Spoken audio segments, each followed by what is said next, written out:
L'automoteur d'épandage, il a un gros intérêt sur tout type de chantier aujourd'hui. Notamment aujourd'hui, on est sur de la prairie. Le gros intérêt, c'est d'aller dans toutes les conditions, donc les conditions humides, passer quand on le souhaite, peu importe les conditions météo, du moment que c'est un minimum portant. Autrement, on a un gros intérêt sur le débit de chantier.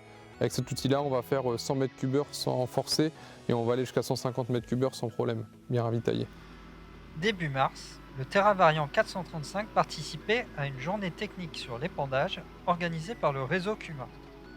Autour du plus petit automoteur du constructeur Holmer, l'idée des organisateurs était d'alimenter les réflexions sur l'évolution des organisations de chantier.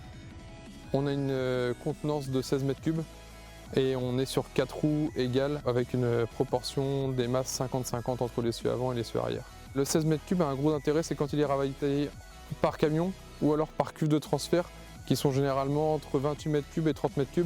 On les pompe en 2 fois quoi qu'il arrive et de faire un châssis développé pour uniquement du 16 m3, on va chercher le poids à vide optimisé ou dans quel cas 16 tonnes 7 c'est vraiment ce qu'on sait faire de mieux. C'est un outil vraiment qui est adapté pour rester au champ et dès qu'on le met sur la route en fait on perd là tous ses atouts, préservation du sol, débit de chantier, donc on perd en rentabilité et c'est pas un outil vraiment étudié pour faire du transport.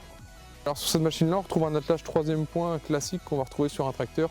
Donc on peut mettre de la rampe à patins, c'est l'outil qui est le plus polyvalent.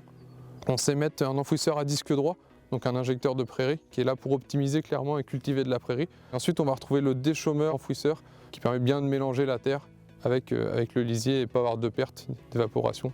Ça reste le meilleur outil en termes de perte. La rampe à patins, c'est le pendillard de demain qui permet de bien déposer le lisier, de créer une fente à peu près de 2 cm à 3 cm dans le sol. Sur le patin, on sait mettre à peu près entre 10 et 12 kg par patin, ce qui permet de déposer le lisier au fond de la rainure pour éviter d'avoir du glissement et du lessivage de lisier, que ça soit bien rentré dans le sol.